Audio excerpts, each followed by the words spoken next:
من الشيطان الرجيم بسم الله الرحمن الرحيم أم تحسب أن أكثرهم يسمعون أو يعقلون إن هم إلا كالأنعام بل هم أضل سبيلا۔ کیا آپ سمجھتے ہیں کہ ان میں سے اکثر و بیشتر لوگ سنتے اور سمجھتے بھی ہیں؟ نہیں، مگر وہ تو چوپایوں کی طرح ہیں، بلکہ ان سے بھی گئے گزرے گم کردہ راہ ہیں۔ یہ سورہ فرقان کی 44 نمبر کی آیت ہے۔ اس سے پہلے یہ بات چل رہی تھی کہ انسانوں میں بہت سے ایسے ہیں جو اپنے خواہشات نفسانی کو اپنا معبود بنا کر رکھ لیا ہے جنہوں نے، اور ان کو قانون شریعت کی کوئی پرواہ نہیں ہے، اس کا لحاظ نہیں ہے۔ ایسے لوگوں کے بارے میں اللہ تعالیٰ سوال کر رہے ہیں کہ کیا آپ یہ سمجھتے ہیں کہ اس قسم کے جو لوگ ہیں وہ سنتے اور سمجھتے ہیں، عقل سے کام لیتے ہیں؟ نہیں، بالکل بھی نہیں لیتے، جبکہ اللہ تعالیٰ نے ان کو بہترین قسم کی صلاحیتیں دے کر رکھی ہے۔ ان کو اشرف المخلوقات بنایا، اپنی ساری مخلوقات کے مقابلے میں ان کو افضل بنایا، اور ایسی شاندار نعمتیں ان کو عطا فرمائی، ان کو عقل، فہم اور سمجھ عطا کی، اور پھر ان کو ارادے اور اختیار کی آزادی دی گئی۔ ان تمام اختیارات اور نعمتوں کا استعمال کر کے اگر وہ سمجھتے ہوتے تو پھر اس کو بہترین استعمال کر سکتے تھے، اور اس کا صحیح استعمال کر سکتے تھے ان اختیارات کا، اور اگر وہ صحیح استعمال کرتے تو پھر ان کا جو مقام تھا اس سے اور مزید مقام ان کا بلند ہو جاتا، اور وہ فرشتوں سے بھی آگے نکل جاتے تھے، اور فرشتے ان پر فخر کرتے۔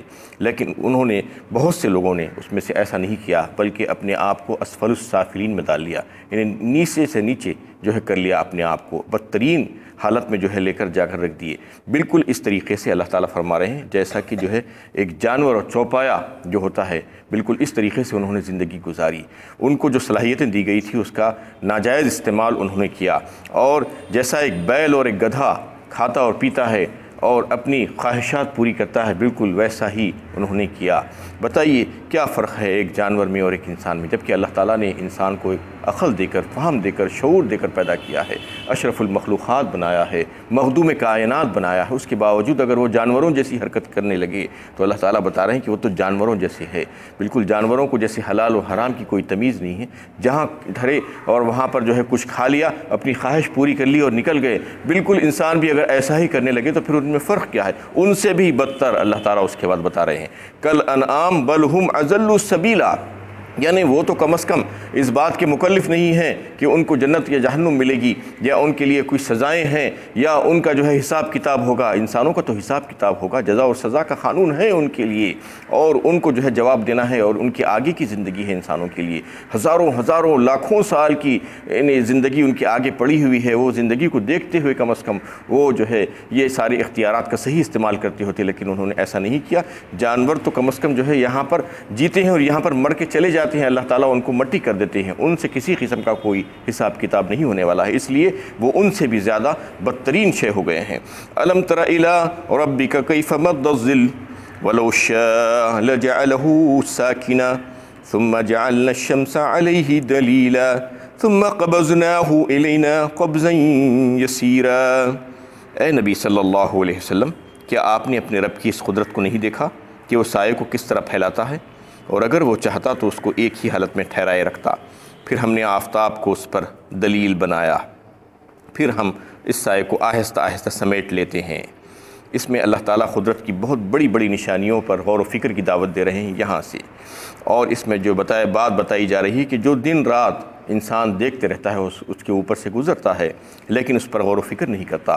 غور و فکر کرے گا تو پھر اللہ کی توحید اس کی سمجھ میں آ جائے گی، اللہ کی قدرت اس کی سمجھ میں آ جائے گی۔ اس لیے سب سے پہلے سائے کا ذکر، اللہ تعالیٰ سائے کا تذکرہ کر رہے ہیں، اور نبی صلی اللہ علیہ وسلم سے کہہ رہے ہیں کیا آپ نے اپنے رب کی اس قدرت کو نہیں دیکھا؟ اس کا مطلب یہ ہے کہ آپ نے غور و فکر نہیں کیا، یعنی آپ کے ذریعے سے امت کو بتایا جا رہا ہے کہ کیا انہوں نے غور و فکر نہیں کیا اس بات پر کہ ان کا رب سائے کو کس طرح پھیلاتا ہے، سایہ کیا چیز ہے۔ سورج سے جو کرنیں نکلتی ہے، جو شعاعیں نکلتی ہے، وہ زمین پر پڑتی ہے۔ زمین پر پڑنے کے بعد جو چیز بھی اس کی آڑ میں آتی ہے اس کی وجہ سے ایک سایہ بنتا ہے، اور یہ سایہ مختلف ہوتا ہے۔ جیسا کہ صبح میں جو ہوتا ہے وہ سایہ بڑا دراز ہوتا ہے، اور پھر آہستہ آہستہ جب سورج طلوع ہونا شروع ہوتا ہے تو وہ سایہ مغرب کی طرف جو ہے سمٹنا شروع ہو جاتا ہے، یعنی آہستہ آہستہ تھوڑا چھوٹا ہوتے جاتا ہے مغرب کی جانب۔ یعنی اس کے بعد پھر جب زوال کا وقت آتا ہے، دوپہر کا، عین دوپہر 12 بجے عام طور پر جو ہوتا ہے، تو اس وقت زوال کے وقت کیا ہوتا ہے، وہ بالکل معدوم ہو جاتا ہے، ختم ہو جاتا ہے سایہ، اور پھر وہاں سے جو ہے دوسرا اس کا سلسلہ شروع ہوتا ہے۔ جب وہ زوال کے بعد سورج پھر اور آگے بڑھتا ہے تو مشرق کی جانب سایہ آنا شروع ہو جاتا ہے اور پھیلنا شروع ہو جاتا ہے، اور پھر اور مزید پھیلنا شروع ہو جاتا ہے، بڑھنا شروع ہو جاتا ہے۔ یعنی صبح میں کیا ہوتا ہے، بڑا ہوتا ہے سایہ، دراز ہوتا ہے، آہستہ آہستہ چھوٹا ہوتے جاتا ہے، اور پھر جو ہے ایک وقت آتا ہے زوال کا وقت، بالکل ختم ہو جاتا ہے سایہ۔ اس کے بعد پھر مغرب کی جانب پھیلنا شروع ہوتا ہے۔ یہ سائے کو کون پھیلاتے ہیں؟ اللہ تعالیٰ فرما رہے ہیں اگر ہم نہیں چاہتے تو اس کے سورج کی کرنیں جو لاکھوں کروڑوں میل دور سورج ہے یہاں سے ہے، اس کو وہیں پر روک لیتے، اس کو بھیجتے ہی نہیں یہاں پر، تو پھر اس کا سایہ کیسے بنتا؟ تو یہ دھوپ اور چھاؤں اور جو سایہ ہے یہ بہت بڑی نعمتیں ہیں انسان کے لیے۔ ہر چیز نعمت ہے، ہر ایک نعمت اللہ تعالیٰ نے انسان کو جو دے کر رکھی ہے۔ اگر ایک ساتھ دھوپ ہی دھوپ رہے گی تو پریشان ہو جائے گا انسان گرمی کی وجہ سے، اور اگر چھاؤں ہی چھاؤں رہے گی تو صحت و تندرستی اس کی خراب ہو جائے گی۔ صحت و تندرستی کے لیے جو ہے دھوپ بھی چاہیے، اور پھر آرام اور سکون کے لیے چھاؤں بھی چاہیے۔ تو اس طریقے سے اللہ تعالیٰ نے اس کو سبب جو بنایا وہ سورج کو بنایا۔ تو یہاں پر بتانا یہ مقصود ہے، وَلَوْ شَاءَ لَجَعَلَهُ سَاكِنًا ثُمَّ جَعَلْنَا الشَّمْسَ عَلَيْهِ دَلِيلًا، ہم نے دلیل بنایا آفتاب کو اس کے اوپر۔ اس کا مطلب یہ ہے کہ تم یہ مت سمجھو کہ یہ آفتاب کی طرف سے، سورج کی طرف سے یہ کرنیں آ رہی ہیں اور پھر یہاں پر سایہ بن رہا ہے اور دھوپ اور چھاؤں مل رہی ہے تم کو، یہ نہیں، بلکہ جو ہے یہ تو اللہ تعالیٰ نے اسباب کو اختیار کر کے رکھ دیا ہے تمہارے لیے۔ دنیا میں جو بھی چیزیں پیدا کی ہیں ان کو جو ہے کچھ نہ کچھ اسباب کے دائرے میں باندھا ہے۔ جیسا کہ جو ہے زمین اور پانی اور ہوا کے ذریعے سے کیا ہے، آپ کو جو ہے نباتات اگ کر نکلتے ہیں زمین میں سے، اور جو ہے بادل اور ہواؤں کے ذریعے سے آپ کو بارش ملتی ہے، ویسا ہی سورج اور چاند کے ذریعے سے روشنی ملتی ہے، اور سورج کے ذریعے سے جو کرنیں آتی ہیں اس سے سایہ ملتا ہے۔ تو یہ بتانا چاہ رہے ہیں اللہ تعالیٰ کہ یہ تمام چیزیں جو ہے مؤثر حقیقی نہیں ہیں، بلکہ مؤثر حقیقی اللہ کی ذات ہے۔ ان تمام چیزوں کو پیدا کرنے والی ذات، مسبب الاسباب کون ہے، اس پر نظر رکھنا چاہیے۔ یہ چیزوں کو دیکھ کر، یعنی بادل کو دیکھ کر یہ مت سمجھو کہ بادل بارش برساتا ہے۔ بادل کس کے حکم سے بارش برساتا ہے؟ بادل کو بنانے والے کون ہیں؟ بادل کو نچوڑنے والے کون ہیں؟ انتم انزلتموہ من المزن ام نحن المنزلون، کہا اللہ تعالیٰ نے۔ اس کو کون نچوڑتے ہیں؟ نچوڑ کر اس سے پانی کون نکالتے ہیں؟ وہ اللہ کی ذات ہے۔ تو اس پر نظر رکھنا چاہیے، اور یہ سورج بھی جو ہے اللہ کے حکم کا تابع ہے، اور اللہ تعالیٰ جیسا حکم دیتے ہیں ویسا ہی کرتا ہے۔ پھر آہستہ آہستہ اس کے سائے کو ہم جو ہے انہیں کم کرتے جاتے ہیں، اور پھر جب سورج غروب ہونے لگتا ہے تو پھر پھیلانے لگتے ہیں۔ ثم قبضناہ الینا قبضا یسیرا، پھر ہم اس سائے کو آہستہ آہستہ سمیٹ لیتے ہیں۔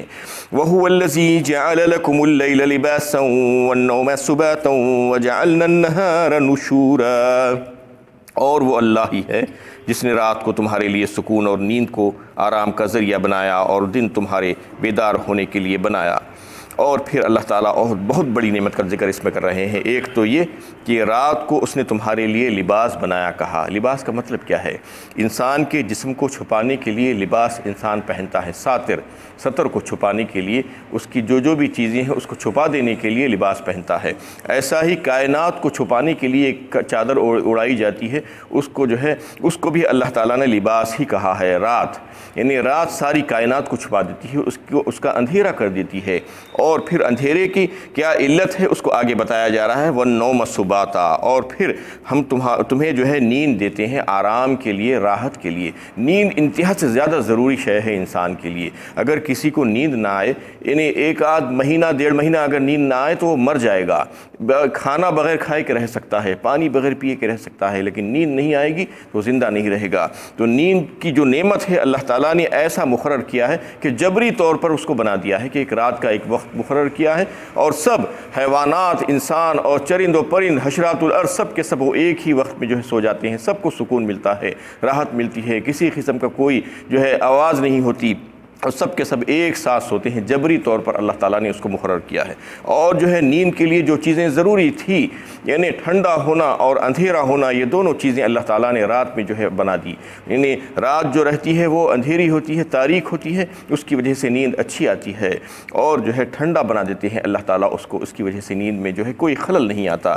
یہ اللہ تعالیٰ نے نعمت عطا فرمائی ہے۔ وَجَعَلْنَا النَّهَارَ نُشُورًا کہا اس کے بعد، اور پھر دن تمہارے لیے بیدار ہونے کے لیے بنایا، یعنی تمہارے کام کاج کے لیے۔ سارے انسانوں کو ایک دوسرے سے جو ہے حاجتیں مقرر کر دی اللہ تعالیٰ نے، ہزاروں حاجتیں ایک دوسرے سے لگا دی، منسلک کر دی، ایک دوسرے کا تعاون اور تناصر انہیں رہا ایک دوسرے کے ساتھ، تو سب مل کر زندگی گزار سکتے ہیں، کھانے پینے کے معاملے میں، کاروبار کے معاملے میں، اور دوسری مشغولیات جو ہوتی ہے وہ دن میں کرتے ہیں۔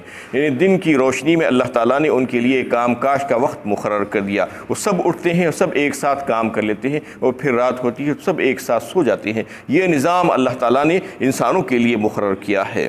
وَهُوَ الَّذِي أَرْسَلَ الرِّيَاحَ بُشْرًا بَيْنَ يَدَيْ رَحْمَتِهِ وَأَنزَلْنَا مِنَ السَّمَاءِ مَاءً طَهُورًا، اور وہ اللہ ہی ہے جس نے اپنی رحمت سے بارش کی خوشخبری دینے والی ہوائیں بھیجی، اور ہم نے آسمان سے پاک و صاف پانی برسایا۔ لِنُحْيِيَ بِهِ بَلْدَةً مَيْتًا وَنُسْقِيَهُ مِمَّا خَلَقْنَا أَنْعَامًا وَأَنَاسِيَّ كَثِيرًا، تاکہ ایک مردہ خشک زمین کو اس کے ذریعے زندگی بخشے، اور اپنی مخلوقات میں سے بہت سے جانوروں اور انسانوں کو سیراب کر دے۔ اس میں اللہ تعالیٰ بارش کا تذکرہ فرما رہے ہیں، پانی کا، یعنی بارش کے آنے سے پہلے پہلے اللہ تعالیٰ خوشخبری دینے والی ہوائیں بھیجتے ہیں۔ یہ ہواؤں کو کون بھیجتے ہیں؟ ہواؤں کو چلانے والی ذات اللہ تعالیٰ کی ہے۔ ہوائیں نہیں چلے گی تو انسان پریشان ہو جائے گا، اس لیے اللہ تعالیٰ ہوائیں چلاتے ہیں، اور پھر خوشخبری دینے والی ہوائیں جو بارش سے پہلے جو آتی ہیں، انسان وہ ہواؤں کو دیکھ کر سمجھ جاتا ہے کہ اب بارش آنے والی ہے۔ اور پھر ماءً طہورا کہا، ہم نازل کرتے ہیں۔ ماءً طہورا کا مطلب یہ ہے کہ وہ پانی جو خود پاک و صاف ہو اور دوسری چیزوں کو پاک و صاف کر سکے، اس کو جو ہے طہورا کہا جاتا ہے، اور یہ مبالغے کا صیغہ ہے، غفورا شکورا سے ملتا ہوا۔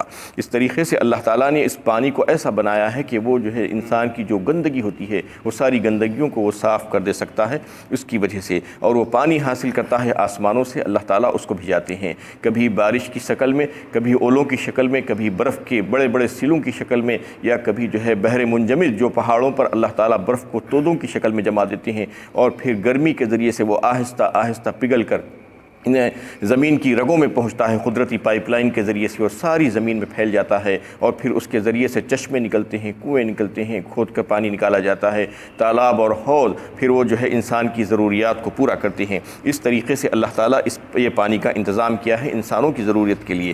لِنُحْيِيَ بِهِ بَلْدَةً مَيْتًا کہا سب سے پہلے، یعنی اس زمین کو سیراب کرنے کے لیے جو زمین پر انسان رہتا ہے، اور اس سے جو ہے نباتات اگا کر جو ہے زندہ رہتا ہے، اس کی بقا کے سامان اس میں ہے۔ وَنُسْقِيَهُ مما خلقنا انعاما واناسیا کثیرا، اور پھر اس سے پلاتے ہیں ہم اپنی مخلوقات میں سے، یعنی جانوروں کو، جانور بھی انسان ہی کے کام آتے ہیں، مویشی، اس سے بہت سے کام لیتا ہے انسان، اور پھر خود انسانوں کی ضروریات کے لیے پانی کی ضرورت ہے۔ یہ تمام ضروریات کو پورا کرنے کے لیے اللہ تعالیٰ پانی برساتے ہیں آسمانوں سے۔ وَلَقَدْ صَرَّفْنَاهُ بَيْنَهُمْ لِيَذَّكَّرُوا فَأَبَى أَكْثَرُ النَّاسِ إِلَّا كُفُورًا، اور ہم نے اس پانی کو مختلف شکلوں سے انسانوں اور جانوروں کے درمیان پھیلائے رکھا ہے تاکہ وہ اللہ تعالیٰ کی قدرت کاملہ کو سمجھے، مگر لوگوں کی اکثریت کفران نعمت ہی کرتی رہتی ہے۔ پھر اللہ تعالیٰ فرما رہے ہیں کہ یہ پانی یکساں نہیں برستا، ہر جگہ مختلف مقامات پر مختلف انداز میں ہم برساتے ہیں۔ لوگ کہتے ہیں کہ اس سال بارش کم ہوئی، اس سال بارش زیادہ ہوئی، یہ جو ہے ان کا قول ہے، لیکن اللہ تعالیٰ کا قول ہے، اللہ تعالیٰ یہ فرماتے ہیں کہ اللہ تعالیٰ تو بارش ایک اندازے کے مطابق ہی برساتے ہیں، کہیں پر زیادہ کہیں پر کم، وہ ان کے حکم سے جتنا چاہتے ہیں وہاں پر اتنا ہی برساتے ہیں۔ کہیں پر کسی کے لیے جو ہے عذاب ہے تو پھر اس کو جو ہے کم کر دیتے ہیں، قحط کر دیتے ہیں، اور کسی کے لیے اور کوئی تکلیف پہنچانا چاہتے ہیں تو وہاں پر جو ہے بہت زیادہ پانی بھیج دیتے ہیں، سیلاب آ جاتا ہے، اور کسی کے لیے راحت دینا چاہتے ہیں تو اعتدال کے ساتھ بارش برساتے ہیں، اور انتہائی عمدہ جو بارش وہ بتائی جاتی ہے کہ وہ راتوں میں بارش ہوتی ہے اور دن میں انسان اپنے کام میں لگ جاتا ہے، اتنی بارش ہوتی ہے کہ اس کی وجہ سے کوئی تباہی و بربادی نہ ہو۔ اس طریقے سے اللہ تعالیٰ بارش کے نظام کو قائم فرما رہے ہیں، اور بارش کے اوپر حکم جس کا چلتا ہے وہ اللہ ہی کی ذات کا ہے۔ ان بادلوں پر جو ہے کہاں پر جانا ہے اور کہاں پر جا کر کتنا برسنا ہے وہ اللہ تعالیٰ کے حکم سے چلتے ہیں اور اللہ تعالیٰ کے حکم سے برستے ہیں فَأَبَى أَكْثَرُ النَّاسِ إِلَّا كُفُورًا، لیکن اللہ تعالیٰ فرما رہے ہیں کہ لوگ جو ہیں وہ اس سے منہ موڑتے ہیں، کفران نعمت کرتے ہیں اور ناشکری کرتے ہیں، ان کو پتہ ہی نہیں ہے کہ یہ اللہ تعالیٰ کی طرف سے ہے، اس لیے کہ پانی کے بغیر کوئی زندہ نہیں رہ سکتا، پانی استعمال کرنے کے بعد، پانی پینے کے بعد اس کا شکر ادا نہیں کرتا اور اس کو اللہ تعالیٰ کا جو ہے اللہ تعالیٰ کی ایک نعمت سمجھ کر استعمال نہیں کرتا۔ وَلَوْ شِئْنَا لَبَعَثْنَا فِي كُلِّ قَرْيَةٍ نَذِيرًا، اور اگر ہم چاہتے تو ہر بستی میں ایک ڈرانے والا بھیجتے۔ اللہ تعالیٰ فرما رہے ہیں کہ اگر ہم چاہتے تو ہر بستی میں ایک ایک نبی کو بھیج سکتے تھے، ایک ایک پیغمبر کو بھیج سکتے تھے، لیکن ہم نے ایسا نہیں کیا، بہت سے بستیوں کو ملا کر ایک پیغمبر کو بھیجتے، جیسا آخری پیغمبر آخر الزماں حضرت محمد مصطفیٰ صلی اللہ علیہ وسلم کو جو بھیجا گیا ہے وہ ساری دنیا کے لیے، قیامت تک آنے والی نسلوں کے لیے، انسانوں کے لیے ایک ہی نبی کو بنا کر بھیجا ہے۔ یہ اللہ تعالیٰ کی حکمت اور مصلحت ہے۔ فَلَا تُطِعِ الْكَافِرِينَ وَجَاهِدْهُمْ بِهِ جِهَادًا كَبِيرًا، کافروں کے خیالات نظریات کی پیروی نہ کیجیے اور قرآنی دلائل سے آراستہ ہو کر ان سے جہاد کیجیے۔